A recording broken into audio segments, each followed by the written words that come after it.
here we have the Tesla Model 3, and this is the first time I'm having like a Tesla in the fleet right now, but so far it's been pretty good. Like, I had a problem first. I had a problem of trying to find like charging and how to just coordinate charging when it comes on to the guest renting the car, because majority of the time the chargers that are here in my area, they take like 5 to 6 hours to charge at a time.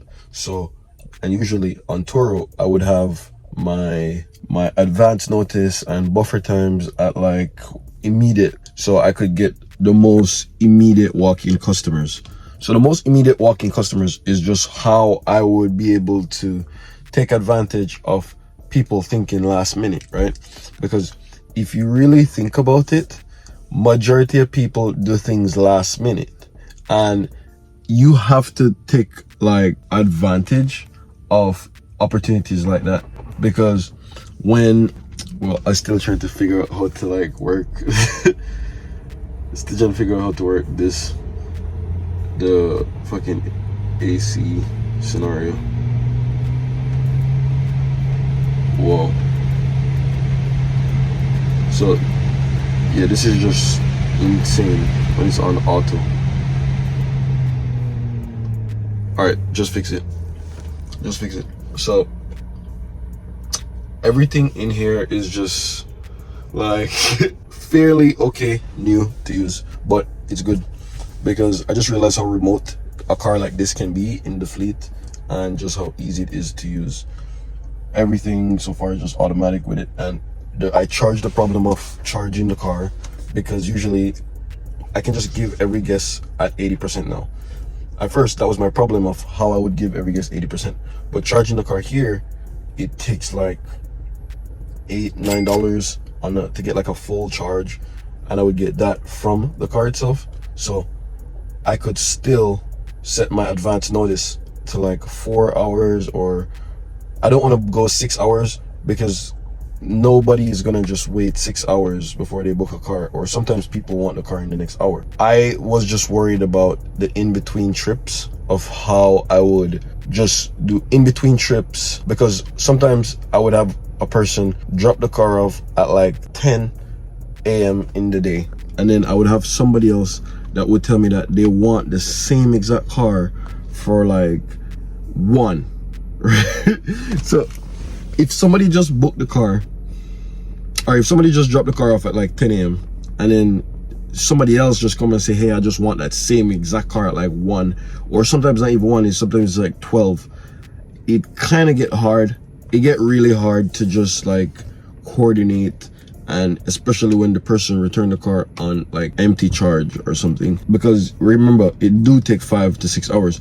And here, when people come on their vacation, I don't think like a lot of people would just come and say, hey, I'm gonna take 5 to 6 hours and like just use that to charge a car. You understand? Like they don't care. Just, or that's just what I'm thinking. I'm thinking that they don't care about stuff like that.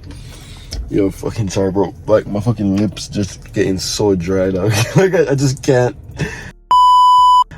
That I can't.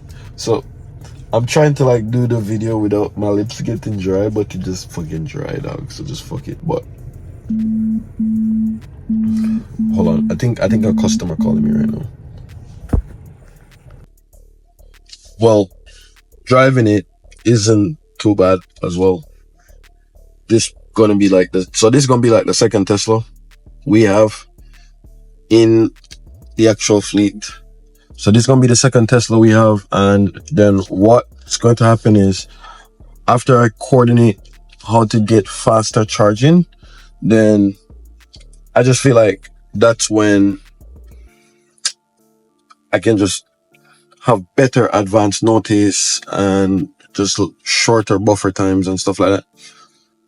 Usually as like a Turo host, you just know exactly what I'm talking about. It's just that wait time. The goal is to just never have the car sitting. You understand? So if we can get back-to-back rentals, that would just be huge, right? Like that would be huge. But back-to-back rentals isn't something that like actually happen. You do have the car just sitting for like a day or two. And then when the car's sitting for a day or two, sometimes I do stuff like, all right, if I have a car sitting, I wouldn't just sit down and just like wait for like a booking of Turo. I would never do that. I force bookings all the time. Force booking. So force booking is when I would just force a person to like book the car.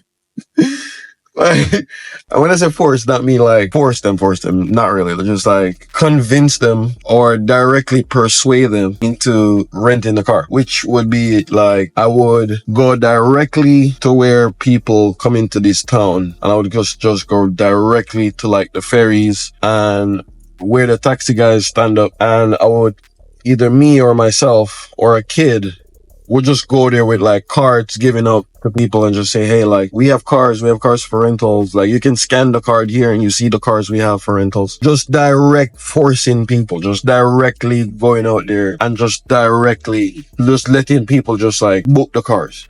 So here it's just like a ferry system, and I would have like business cards. I don't know. I have some in my pouch here right now. So my pouch here right now, I have some in it. I don't think I can show it. Like this blue one. Yeah, my sister gave me that. Like, that's so cool. Yeah, I use it. I bring all the keys.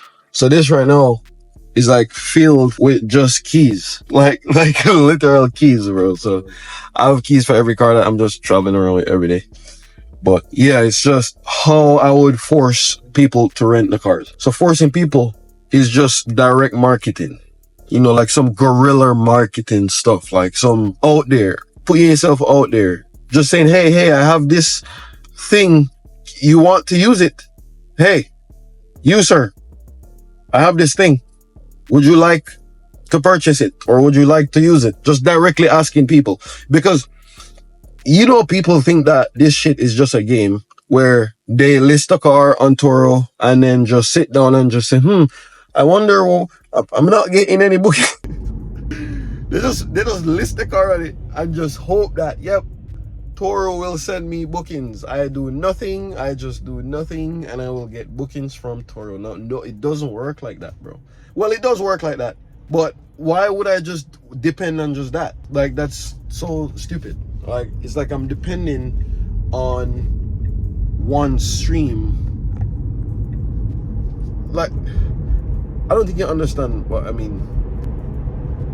If you have one way of making money, just one way, you only gonna have one way, right?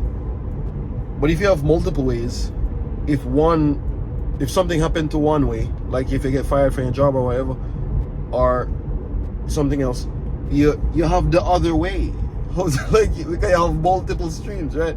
So why would I have only one stream of getting booking with where it's like depending on Turo, like sitting down depending on Turo? Now, I wouldn't do that, bro.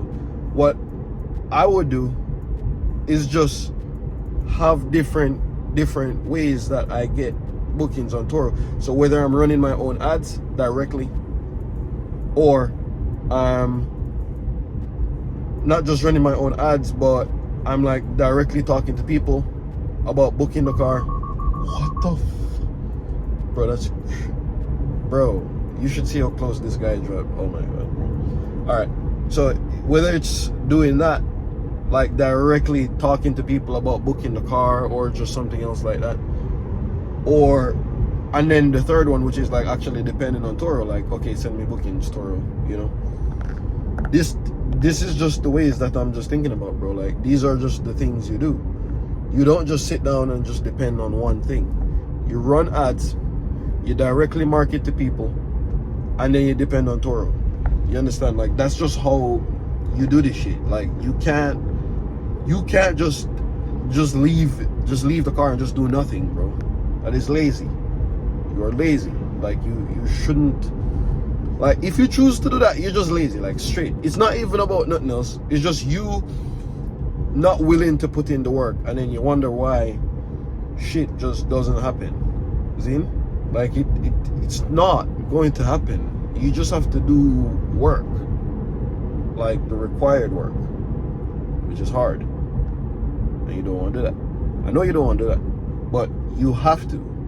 Like, it's always the things that you just don't want to do. Those are the things that you know you're supposed to do, bro. You know it. you know it. Like, just stop. All right, but that's all I wanted to say, you know. But just like and subscribe on this video.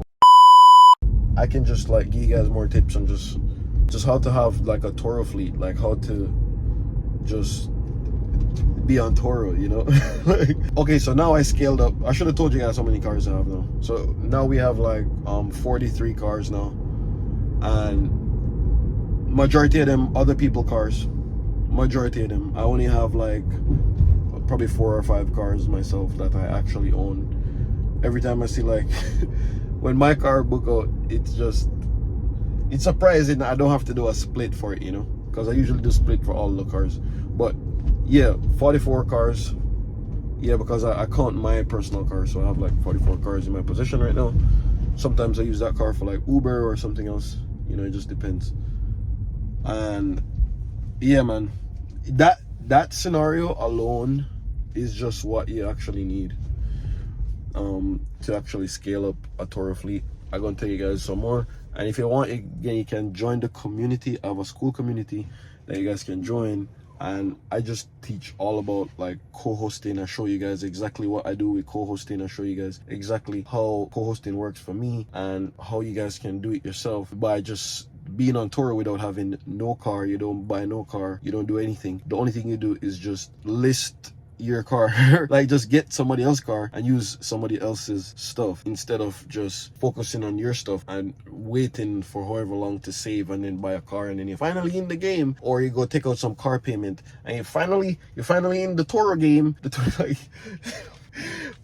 bro, you don't have to do that, okay? I have better ways of getting you into Turo without even you spending nothing. Like, well, you do spend some shit, but you're not gonna get a whole car note or buy a freaking like car for like 10K.